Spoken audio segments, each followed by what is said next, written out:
Raised in an evangelical church. I was a pastor's daughter, and the more time I spend away from that experience, the more I'm very certain that what I was raised in was a cult. And here are some examples of how what I was raised in really crossed the line into cult territory.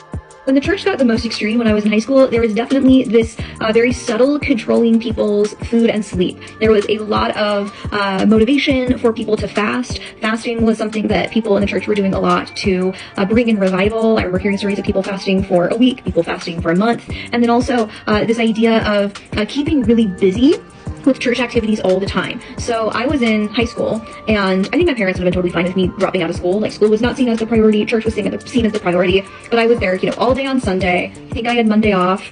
Tuesday was worship practice. Wednesday was youth group. Thursday we would come and volunteer at the church, me and a group of teenagers. Friday there was midnight prayer meeting, and oftentimes there would be something on Saturday, not always. And so if you had a job, or if you, had school, your sleep was being diminished if you were fully participating in cult activities. And also, the church was keeping you busy all the time, and it was definitely frowned on to really engage in anything outside of the church. Really, the only reason to do that would be to bring new people into the church.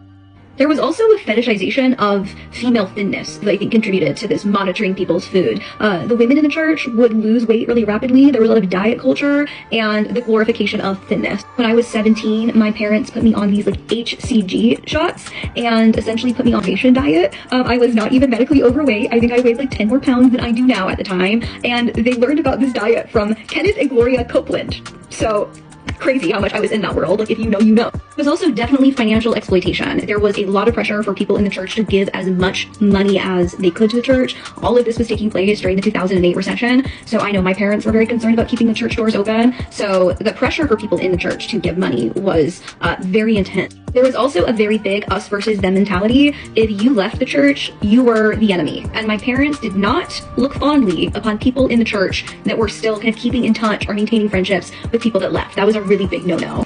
Criticism against the way the church operated was seen as a spiritual attack. We were casting demons out of Yelp, and these people were sent by the devil. There was never allowed to be any dissent or critical thinking about any way the church was operating. Evangelical Christianity has the potential to not just be a regular cult, but a X-rated cult, because purity culture is grape culture, and that is the culture that it normalizes. And the fetishization of young purity, it really is. Really keep going, but this is getting long. But if you were raised in a church like this, I hope this is validating.